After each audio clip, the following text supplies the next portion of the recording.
Olá a todos. Esta é a segunda conversa dentro do Grande Chapéu dos Territórios Pertinentes, que é, na verdade, uma programação em rede que a Arte em Rede vai apresentar nos anos 2021 e 2022. Essa programação decorre em 7 municípios da região centro e hoje temos connosco 3 criadores, 3 interlocutores artísticos de alguns dos projetos precisamente que vão fazer parte dessa programação: a Joana Gama, o Vasco Casais e a Sandra da Tubo Fandanga, chamamos assim, que é um projeto muito curioso, e já lá vamos. Eu, entretanto, estava a olhar de novo para aquilo que são as vossas ideias, as vossas motivações, da forma como os projetos foram pensados, e dei-me conta que todos eles vão decorrer em espaço público, em espaço aberto. Há uma ligação com o território muito curiosa que acaba por unificar os vossos projetos. E se calhar lançava o desafio, se calhar começava pelo fim, cronologicamente, e gostava de ouvir um pouco a Joana sobre o projeto dela, que explicasses um pouco o que é o projeto, como é que vai decorrer, quais são as tuas ideias ou motivações sobre isto. Bom, este projeto vem de uma casualidade. Eu, em 2019, assisti a uma conferência do filósofo Emmanuel Ecócia, que era sobre o seu trabalho, mas a determinada altura ele disse que as crianças, desde muito novas, aprendem a diferença entre os animais, sabem muito bem distinguir um cão de um gato, sabem que o cão ladra, o gato mia, e sabem todas as particularidades associadas aos animais, mas durante muito tempo as árvores são apenas árvores. Todas as árvores são relativamente iguais, têm um tronco, têm folhas, ramos, e ele parou-se com essa situação ao educar a filha, na educação da filha, e percebeu que se desde cedo fosse passada às crianças essa diversidade que existe na natureza, cada vez que elas saíam à rua, o estímulo era muito maior. E isso ficou-me... Eu guardei essa ideia, apontei-a num caderninho, sem saber muito bem o que é que iria fazer com isso. E passado um tempo tive uma encomenda da Fundação Lapa do Lobo para criar um espetáculo para crianças e resolvi pegar nesse tema. E fiz um espetáculo chamado As Árvores Não Têm Pernas para Andar para meninos do pré-escolar. E quando a Cláudia Hortêncio me lançou este desafio, pensei que era bom continuar nesta temática, mas agora para meninos do primeiro ciclo. Porque, de facto, eu sofro também desse mal.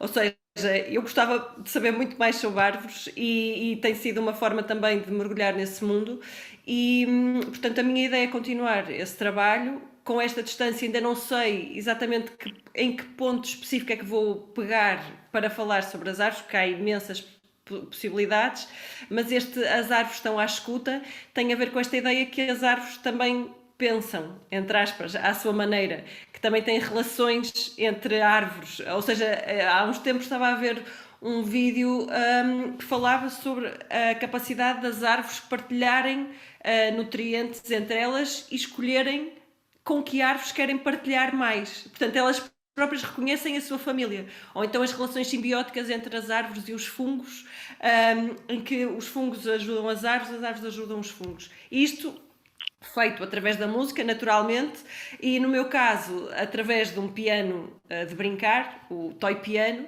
porque não era fácil andar com um piano de cauda atrás de mim para um espetáculo em espaço público, e que me agrada também essa ideia de portátil. Isto porque, sendo pianista, estou sempre limitada a salas com piano, ou então alugar um piano tem sempre a sua logística, os seus encargos, e gostei desta ideia de ter um espetáculo móvel e que não tivesse de pensar muito e fazer muitas contas para que pudesse acontecer. E a ideia também é essa, é trabalhar com os meninos, trabalhar com os professores previamente, prepará-los no fundo para aquilo que vai acontecer e depois fazer o espetáculo. E esta ideia de usar o espaço público é interessante porque de repente espaços por onde se passa todos os dias, ruas, pequenos recantos, que não se liga, ganham outra vida, ganham uma memória, e poder fazer isso num espaço que é percorrido diariamente pelas crianças e pelos pais, pelos professores, é algo que me interessa muito. Pegando nessa questão, precisamente dos espaços que são vistos de outra forma e ganham esse nível de memória, o projeto Omília acaba por fazer isso também de outra forma, mas a Joana dizia que as árvores não são só árvores, e depois no caso do Amiri os espaços não são só espaços, não é? Porque há aqui toda uma projeção para além da base que vem de construção. Queres falar um pouco sobre isso, Vasco? O que é o projeto Omiri e como é que ele se desenvolve? Sim, pronto, eu basicamente, o meu projeto eu pego no património cultural e material, principalmente a parte da tradição oral, não é? Das pessoas a cantarem e dos ofícios, e procuro tudo um bocadinho o que faz som, não é? Para poder depois fazer música com isso e gravo, faço recolhas de vídeo. Eu parti primeiro, trabalhava com o Tiago Pereira da música portuguesa à gostar dela própria, e depois senti a necessidade de eu próprio ir gravar as pessoas para ter uma relação com as pessoas diretas, porque é diferente do que só usar o vídeo e só usar o som. É diferente de conhecer a história, conhecer as pessoas. Então eu gravo em vídeo o que as pessoas têm para me dizer, ou para cantar, ou um sapateiro a bater no sapato, ou um pedreiro, ou um tiar, tudo que, tipo, basicamente paisagens sonoras e canções e músicas das nossas tradições, e depois faço assim um remix à minha maneira, e é tipo o caldeirão de influências. Para este espetáculo em específico vão ser 3 espetáculos, e isto vem de uma coisa que eu já fiz o ano passado não, há 2 anos em Évora, que foi, estive em Évora a recolher imagens e ofícios só daquela região, ali do concelho de Évora, e fiz um espetáculo grande em que havia um palco, havia vários palcos, mas as imagens eram projetadas nas paredes dos edifícios, era tipo, não é bem videomapping, porque não é aquela questão do mapeamento e das animações nas fachadas, mas é usar as fachadas como telas gigantes. E pronto, e aquilo resultou muito bem, porque houve uma relação muito grande das pessoas com as imagens e com a música, apesar da música ser transformada à minha maneira, não é? Há sempre, as pessoas reconhecem as melodias, reconhecem as pessoas, por exemplo, em Évora havia um barbeiro que tocava castanholas e de repente chegavam ali, o senhor Neto ali a tocar, depois havia um senhor que cantava umas andotas, depois havia uns senhores da tipografia que imitavam os pássaros, ou seja, aquilo acabou por ser um espetáculo da cidade para a cidade. E agora aqui a ideia é fazer o mesmo, ou seja, é tomar Alcanena e Pombal, dentro dessa área, é descobrir o que é que existe, não é? Ver as coisas já mais instituídas, tipo grupos corais, pronto, as coisas assim mais certas, e depois é ir buscar aquelas coisas que ninguém está à espera, porque nós falamos com uma pessoa, falo com uma pessoa e depois ela diz: mas devias experimentar ali com o seu Manel, que o seu Manel conta muito bem andotas. Depois vou e gravo o seu Manel, e o seu Manel, mas aqui a minha esposa sabe uma canção antiga, pronto, e depois eu faço assim uma mistura, e basicamente é isso, acaba por ser o nosso património, como é que se diz, modernizado, por assim dizer. Não é bem modernizado, mas é a minha visão sobre esse património. Sandra, o Cubim é o primeiro projeto a entrar em Campos, se quisermos, porque faz parte do Festival Manobras já em maio. Agora, a Joana falava há pouco sobre esta questão da mobilidade e do toy piano e por aí fora. O Cubim é, se calhar, o limite da mobilidade para todos os efeitos, não? Queres falar um pouco sobre isto? Sim, sim, o Cubim é um projeto completamente móvel também.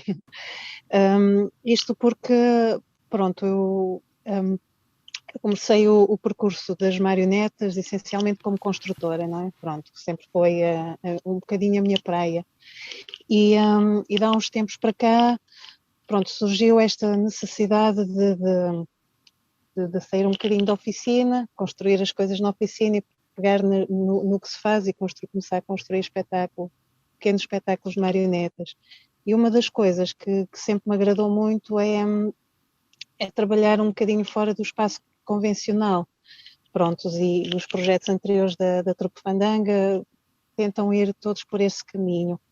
Este projeto, o Cubim, particularmente, surgiu do querer fazer um espetáculo de marionetas que fosse essencialmente móvel, que pudesse andar nas pequenas vilas, que tivesse esta facilidade de circulação, andar de terra em terra, não só levar este pequeno universo que nós estamos a criar, mas também isto se calhar liga um bocadinho, de certa forma, aos projetos tanto da Joana como do Vasco, que é para além de irmos aos sítios, isto numa fase posterior, levar o nosso espetáculo, também gostávamos de poder trazer alguma coisa desses sítios, não é?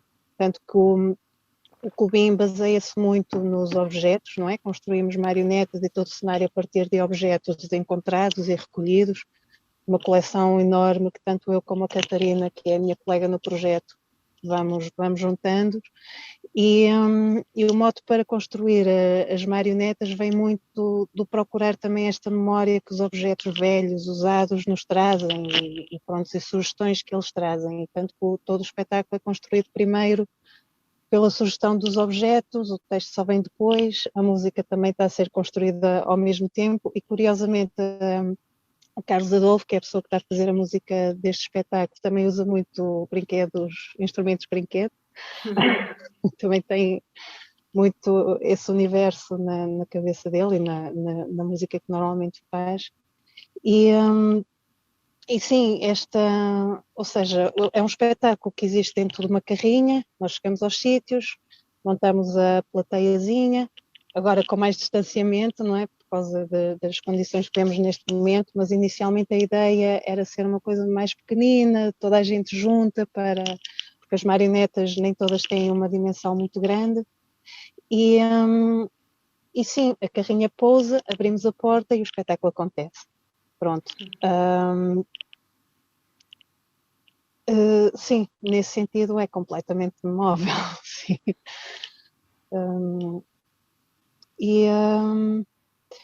Pronto, e já me perdi no raciocínio. Não, era essa. Não, eu estava a pensar um bocadinho sobre esta questão da ligação com as comunidades e com as pessoas, não é? Porque todos os vossos projetos partem desse pressuposto da interação no verdadeiro sentido da palavra, ou seja, não é uma apresentação cristalizada, é algo que parte deste diálogo e deste trabalho. O que é que vocês, como artistas, retiram disso? Porque é que isto para vocês acaba por ser interessante ou estimulante do ponto de vista artístico de criação? Eu posso começar, se não se importarem. Eu gosto muito de pensar na humanização do trabalho e há uma tendência, isto agora houve este desaceleramento provocado pela pandemia, mas que no fundo também faz refletir e se calhar algumas reflexões já tinham começado antes, outras estão a acontecer agora, mas que tem a ver com um certo desaceleramento e com um certo aprofundamento. E no caso do Vasco, este é um desacelerar obrigatório. Tu, para poderes seguir uma pista que alguém te dá, tens que ter tempo para ir ao encontro de outra pessoa, um encontro que não está pensado. E, portanto, contraria totalmente esta ideia de ir a um sítio, faz um concerto e vens-te embora. Que me acontece muitas vezes quando faço os meus recitais de piano, mas que desde há uns tempos, até muito motivado pela peça Noturno que fiz com o Vítor Hugo Pontes, que tinha uma conversa com os miúdos no final, essa ideia de falar sobre a peça logo no final e ouvir os comentários e perceber o que é que o imaginário suscita em cada um dos miúdos, fez-me pensar que eu gostava dessa interação e fez-me querer fazer um espetáculo para crianças de piano, a partir do Erik Satie, não só um para crianças, mas tenho feito também concertos comentados, porque sinto que isso humaniza aquilo que eu faço, não é apenas fazer um concerto, se as pessoas gostam, se não gostam, não saber o que é que as pessoas sentem, mas não só falar sobre as peças, mas depois também abrir esse espaço de partilha. E ao fazer este espetáculo em que há uma ida prévia às escolas e falar com os miúdos, ajuda também a perceber para quem é que eu estou a fazer o espetáculo e quais são os interesses, o que é que eles à partida acham mais piada, e isso é enriquecedor porque há toda uma possibilidade de aprendizagem que não se faz dentro de uma sala de ensaios. Essa parte de interação que é muito importante.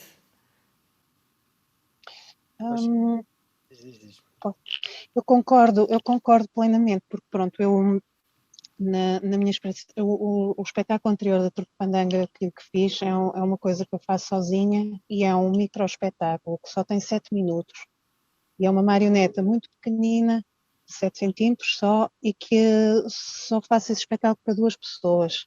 Estão com fones, a ouvir a música e têm uma proximidade muito grande. Elas estão em cima do cenário, que é uma coisa pequenina, e eu estou a fazer a manipulação diretamente para as pessoas.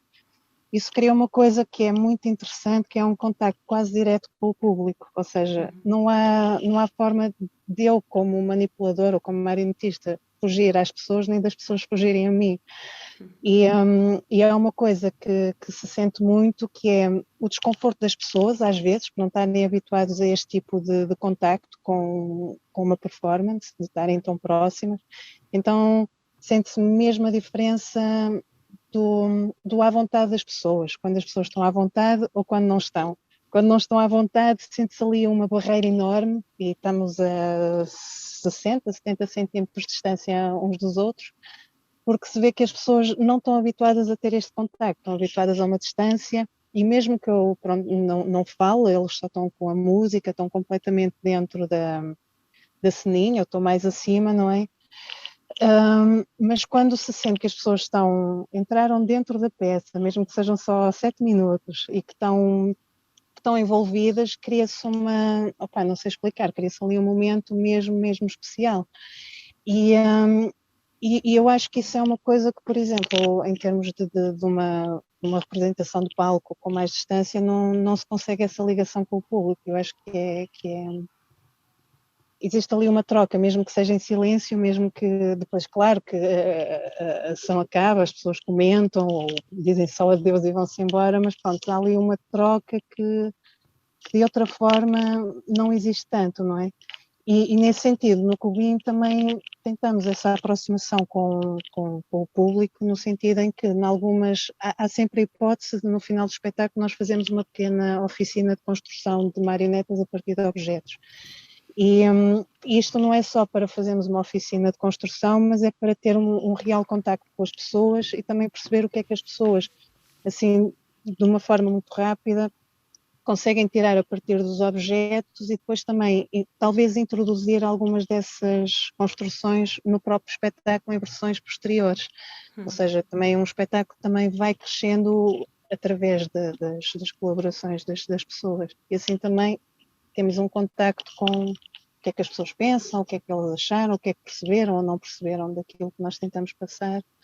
Bom, acho que também É giro ver, porque tanto aqui a Joana como a Sandra, e eu acho que isto é uma tendência que está a acontecer, vai acontecendo cada vez mais, ou seja, nós vemos que os artistas procuram cada vez mais, porque basicamente tudo é feito de pessoas, eu acho que as pessoas é que são o motor de tudo, sejam independentemente das idades, não é? Também tem faço às vezes algumas coisas para crianças, e nós queremos arranjar maneira de envolver as pessoas e de lhes dar e de partilhar, basicamente isto é partilhar, porque nós também ganhamos muito com isso, não é? Ganhamos muito, recebemos muito, eu pelo menos, eu sinto que às vezes ganho quase mais do que dou, não é? Do que partilho, mas aqui eu há bocado estava a falar do meu espetáculo de Évora e destes espetáculos que eu vou fazer, que é a minha ideia é envolver a comunidade também no próprio concerto, ou seja, tê-los, não só ter o vídeo deles, mas vamos ver o que é possível, não é? Nestes tempos que nós vivemos e o que é que se consegue, mas o que interessa, pelo menos para mim, eu sinto que pronto, eu gosto muito de fazer concertos normais, daqueles que estou no palco, mas mesmo nesses concertos, a ligação com o público para mim é o fundamental. Por exemplo, desde que começou aqui a pandemia, eu fiz 2 concertos online, um porque era um concerto com pessoas e era para ser transmitido e de repente acabou por ser 100 pessoas e pronto, acabei por ser só online e que foi uma experiência horrível, não foi com este projeto, foi com outra banda e nós não estávamos preparados psicologicamente para estar só a tocar para as câmaras e então aquilo pareceu que não passou nada, não é? Nós não houve energia e depois fiz outros concertos que foi mesmo, aí já era gravar um vídeo, pronto, e pensámos nisto como um vídeo, mas essa experiência toda do online está muito longe desta parte da comunicação, porque qualquer destas expressões artísticas tem a ver com comunicar, com dar e receber, com partilhar. E eu acho que isso é que é as coisas interessantes. E, por exemplo, estes espetáculos assim mais neste caso são criações de um certo, de ir a um sítio, recolher as pessoas e depois partilhar com elas essas recolhas e depois tê-las a partilhar connosco o palco. No meu caso eu sinto mesmo que pronto, uma coisa é tocar e ir-me embora, não há ligação nenhuma, mas mesmo assim quando eu toco e vou embora tento que haja o máximo de ligação possível e que as pessoas se liguem ao concerto e que se liguem ao que está a ser transmitido e que as coisas sejam mesmo genuínas. Mas neste caso eu sinto que só fiz uma vez, portanto só tenho a experiência de uma vez, mas eu acho que vai acontecer das outras vezes, das próximas, que é o facto de eu estar a dar... Ou seja, eu vou lá buscar imagens, vou lá buscar canções, vou lá buscar conteúdos, mas depois devolvo os conteúdos filtrados da minha lupa. As pessoas sentem, as próprias pessoas que estão nos vídeos e que veem o espetáculo e as outras sentem que há uma ligação que se mantém a memória delas viva, de alguma maneira, que há uma homenagem às pessoas, por assim dizer, e isso acaba, o feedback que eu tenho é que a experiência deve ser parecida com o espetáculo que a Sandra está a dizer das duas pessoas, é que aquilo cria-se ali uma magia tão grande, aquilo é e as pessoas sentem que aquilo é uma coisa mesmo verdadeira, não é mais um palco, mais um performer no palco, não é que isso não tenha o seu valor e tem muito valor, mas é diferente, é uma coisa especial para aquelas pessoas, parece que eu não sei explicar, já me estou aqui em loop, mas eu percebo que tanto o que a Joana como a Sandra estão a dizer e partilho com elas a mesma energia, sim. Sim, e só gostava só de acrescentar outra coisa, que é esta ideia de criar também uma necessidade, ou seja, os espetáculos de comunidade, que não é o meu caso, mas muitas vezes as pessoas nunca, ou as crianças nunca puseram a hipótese sequer, se calhar, de tocar um instrumento, ou nunca tinham visto um instrumento ao vivo, e de repente pensarem, mas se calhar eu até ia gostar de tocar, e ou perceberem que a pessoa tem muito prazer naquilo que faz. Eu no espetáculo do Satie tinha às vezes, os meninos iam para a escola, depois faziam desenhos ou escreviam textos sobre o concerto, e houve uma menina que uma vez escreveu, e nota-se que a Joana gosta muito do que faz. E esta ideia deste brio e de uma pessoa passar aquilo que gosta de fazer pode ser inspirador, não só diretamente naquilo que nós estamos a fazer, mas para a vida em geral. Ou então uma menina que no final me disse, eu gostava muito de tocar saxofone, eu gosto muito de tocar saxofone, mas agora acho que também quero tocar piano. e pronto, e estas partilhas muito diretas podem de facto fazer a diferença. E no caso especialmente de adultos que depois participam às vezes em coros comunitários ou peças de teatro, se calhar havia ali um bichinho que existia há imensos anos, mas que nunca tinha sido possível dar-lhe asas, um bichinho com asas. Mas sim, acho que estes trabalhos com comunidades e de aproximação dos artistas com a comunidade é importantíssimo para os dois lados. Sim, eu pegava exatamente, desculpa Vasco, eu pegava exatamente nessa questão e na questão da ligação, que o Vasco estava a sublinhar particularmente bem. Vamos lançar um último desafio a nível de conversa, antes de dar a palavra ao Vasco para complementar aquilo que ia dizer, que tem a ver com ultrapassando, fazendo aqui uma espécie de salto sobre toda esta situação deste ano e meio ou 2 anos, que é aquilo que vai durar. Qual é a vossa ou expectativa ou desejo do ponto de vista de comportamento? O que é que acham que nestes projetos ou no vosso desenvolvimento artístico vai acontecer com as pessoas? Como é que acham que elas podem reagir? Se podem estar mais ávidas de ligação? Como é que vocês têm, creio eu, imaginado que são estes projetos depois de uma situação como aquela que estamos a viver, que necessariamente altera o comportamento humano? Mas antes disso, eu acho que ias dizer alguma coisa.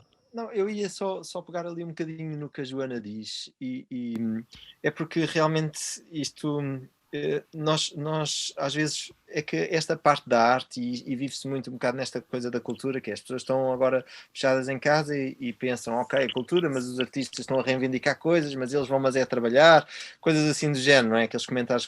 Mas nós enquanto artistas, nós temos uma função muito importante que é o trazer magia, trazer sonho, trazer esperança, e pegando naquilo que a Joana diz, que é uma coisa que eu me identifico muito, que é esta coisa de nós temos muita luz a tocar ou na performance, daquilo que fazemos, não é? Mas isso pode ser, um contabilista também tem essa luz, todas as pessoas têm essa luz quando fazem o que gostam com brio. E eu acho que isso é muito importante, que às vezes na nossa sociedade isso não está, mas nós podemos viver a fazer as coisas que nos dão um grande prazer e iluminar tudo à nossa volta, seja contabilidade, seja música, seja marionetes, seja entrevistas, seja o que for, não é? E essa questão que a Joana diz, de chegar e inspirar, eu acho que isso acaba por ser uma das coisas mais importantes que nós fazemos às pessoas à nossa volta. É a possibilidade de a nossa performance ou a nossa arte transformar as pessoas à nossa volta, tocar alguma coisa. E quando isso acontece, realmente aí é que o nosso trabalho está feito, não é? Aí é que conseguimos chegar ali a um nível superior. Pronto, era isso que ia dizer. Eu posso continuar, se quiseres responder já a esta parte da pandemia. O que eu acho é que as pessoas... Pronto, uma coisa é estas coisas que eu disse, que às vezes saem da boca para fora, porque às vezes as pessoas nem têm consciência destas coisas todas, de como a cultura é importante e como a cultura faz... As pessoas percebem isso e sabem isso, mas não têm isso conscientemente. E depois, quando aparecem outras coisas, se calhar mais com a sobrevivência, nem sequer pensam nisso. Mas eu acho que toda a gente... Pelo menos a minha visão é esta, é que as pessoas estão mesmo ávidas de voltar a partilhar, de voltar a estar juntas, e estas intervenções que vamos fazer vão ser ainda recebidas, acho que ainda vão ser mais intensas do que elas já são por si só muito especiais, não é? Pelo menos pelo que eu estou aqui a ouvir da Sandra e da Joana. Mas mesmo assim, no pós-período de pandemia, quando as pudermos apresentar mesmo à série, acho que vão ser recebidas de uma forma super intensa e de uma forma ávida. As pessoas querem receber, querem partilhar isto. Sandra, queres falar tu? Ou... Tanto faz, tanto faz. Sim. Pois eu estava também aqui a pensar, eu não sei muito bem, pronto, o que é pensar.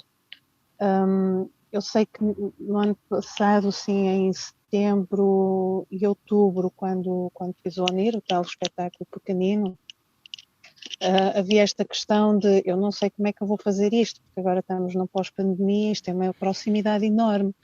Eu tenho os fones e as pessoas vão ter que partilhar os fones. Como é que vamos fazer isto?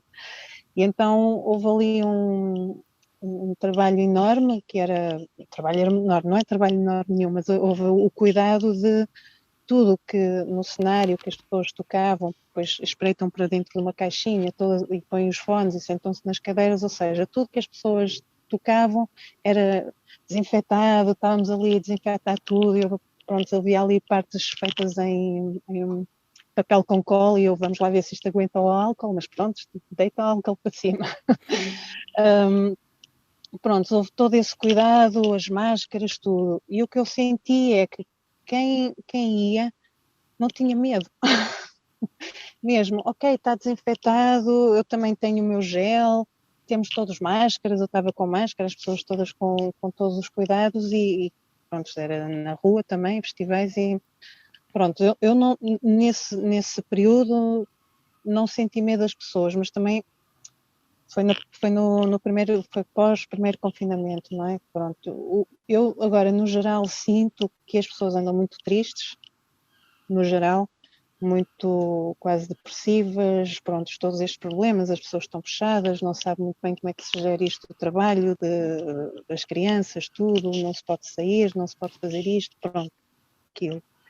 Por isso, não sei, acho que temos que esperar para ver. Eu quero acreditar que sim, que as pessoas também vão receber estas coisas com entusiasmo, como algo que de repente traz uma mudança, não é? Pronto, um desconfinamento, mas não sei. Não sei mesmo, porque sinto as pessoas muito tristes no geral. Por isso, vamos esperar que seja bom. Mesmo. Bom, eu acredito que estes projetos vão fazer muita diferença e que as pessoas estão de facto com muita vontade. Eu em janeiro tinha este espetáculo As Árvores Não Têm Pernas para Andar, o primeiro capítulo, programado em Lisboa, que incluía ir fazer espetáculos às escolas. Eu durante algum tempo ainda estive em negação, a achar que se calhar aquilo ia mesmo acontecer. E falei com uma amiga que é terapeuta infantil, que dizia: eu espero mesmo que aconteça, porque os professores e as crianças estão mesmo a precisar de uma lufada de ar fresco, estão a precisar de pensar noutras coisas que não a pandemia e que não todas as contingências pelas quais estamos a passar. E, enfim, não aconteceu, mas eu creio que quando for possível a adesão vai ser enorme e o entusiasmo vai ser grande. Não, espero que o conteúdo também contribua para isso, mas digo quase independentemente do conteúdo, porque a experiência que eu tive o ano passado foi muito marcante. Eu recomecei a fazer concertos em julho e agosto fiz concertos ao ar livre, e que estavam todos cheios, com espaçamento, mas que esgotaram todos, e senti uma sensação de celebração das pessoas que foi mesmo tocante. E a cada concerto que eu fazia, havia sempre a situação em que era o primeiro concerto que alguém ia depois de vários meses sem o poder fazer, e era mesmo emocionante. E enquanto que esses concertos ao ar livre, em julho e agosto, eram um pouco mais aligeirados por serem ao ar livre, a partir de setembro a situação complicou-se, porque entre setembro e janeiro fiz vários concertos em teatros e aí a logística era muito mais complicada, não só para nós, equipas, tive que fazer testes Covid em espetáculos que eram com várias pessoas, mas toda a logística de camarins, entradas, saídas, foi muito desgastante. Pisar o palco era quase um ato de resistência, mas um pequeno milagre, porque a logística até chegar ao palco era tão complicada, mas ao mesmo tempo, no final, a parte das palmas era mesmo muito forte, porque eu sentia também que as pessoas, ao irem ao espetáculo, estavam a desafiar o medo, precisamente, e quem ia não estava a pensar se podia tocar, imagino eu, quer dizer, não estava lá, mas sentia que as pessoas que foram pensavam, não, entre ter medo e ir, eu prefiro ir, e entre ficar em casa protegido, prefiro ir, e enfim, porque nós, cada vez que saímos de casa, é um risco, não é? Porque, então, estas coisas nunca sabemos, máscaras, não máscaras, 2 máscaras, desinfetar as mãos 500 vezes por dia, não sabemos, cada vez que... E sabemos todos os casos de pessoas que foram infectadas e que não sabem como é que aconteceu, porque até têm todos os cuidados e foi só uma ida ao mecânico que por acaso, afinal, estava... Bom, há esta questão do risco e obviamente que no caso das crianças, agora estou a pensar mais nisso a propósito de estar a trabalhar com crianças, a sua experiência também depende muito de como é que os pais lidam com isso, não é? Ouvir crianças a falar em Covid causa-me um arrepio, porque parece que não é... Tudo bem, faz parte, mas eles... enfim, não deviam estar preocupados com isto, e sei que será algo muito marcante e que também não devemos descurar essa questão, ou seja, isso faz parte, eles vão crescer há meninos que vão ficar com esta memória deste tempo que ficaram fechados em casa sem poder correr lá fora. Portanto, acho que vamos ter que aceitar que isto aconteceu, que está a acontecer, e que a partir disto vamos continuar as nossas vidas e os nossos projetos e tentar que isto faça parte, mas que não tome uma proporção desmesurada, porque aliás, em março do ano passado eu tinha feito uma viagem e tive muita sorte porque fiz uma viagem de um mês, mesmo antes de nos fecharmos em casa em março, foi assim um bom timing, e no final, quando regressei, falei com uma amiga que é médica, que estava muito preocupada com a Covid, e eu disse, sim, mas há mais vida para além da Covid. E ela levou aquilo um bocado a mal, porque de facto achava que era uma questão muito importante da pandemia. E passados uns meses ela disse, tu a dizeres que havia mais vida para além da Covid. E eu disse, sim, é verdade, há mais vida para além da Covid. Nós há coisas muito boas e muito bonitas todos os dias. Há muito sofrimento que existia antes da Covid e que não está diretamente relacionado. Portanto, eu acho que não podemos deixar que isto domine a nossa vida e temos que continuar a lutar por aquilo que gostamos de fazer e estar abertos também às boas possibilidades da vida. Bom, não pode ser uma melhor nota para terminarmos esta questão de desafiar o medo. Obrigado, Joana. A sugestão que vos deixamos, que na verdade, e fizemos isto também na primeira conversa, que depois tornou-se natural, é voltarmos a falar daqui a algum tempo, a percebermos como é que foi este desafio, quer das pessoas, quer o vosso, no desenvolvimento dos projetos. Pode ser interessante, precisamente, perceber o que é que na realidade e no campo aconteceu em todas as vossas criações e os vossos projetos. Neste caso específico, sendo com vocês três, vai ser um bocadinho mais tarde, porque o projeto das Joana sai em 2022, se a memória não me falha. Mas teremos tempo, de certeza, para perceber como é que todos nós desafiamos o medo deste ponto de vista. Obrigadíssimo, obrigado pela vossa participação e pela ótima conversa que tivemos. Posso dizer uma coisa? Força. Eu espero então que a nossa conversa seja presencial nessa altura. Exato. Sim. Certamente será, não tenho muitas dúvidas quanto a isso. Nós na Terrede exatamente temos esta lógica, que é todo o trabalho de criação artística, seja ele com comunidades nos territórios, seja num formato mais convencional, parte exatamente dessa valorização e dessa generosidade de estarmos todos em presença uns dos outros e podermos sofrer disso, e isso é extensível exatamente a todos os diálogos que façamos à volta disso ou sobre isso. Portanto, certamente que será em presencial, depois vamos ver se é gravado ou não, isso é outra questão, mas certamente teremos essa oportunidade de futuro. Agradecer-vos uma vez mais e desejar-vos toda a sorte para estes projetos. Muito obrigada. Obrigado. Beijinhos a todos. Igualmente, obrigada. Sim.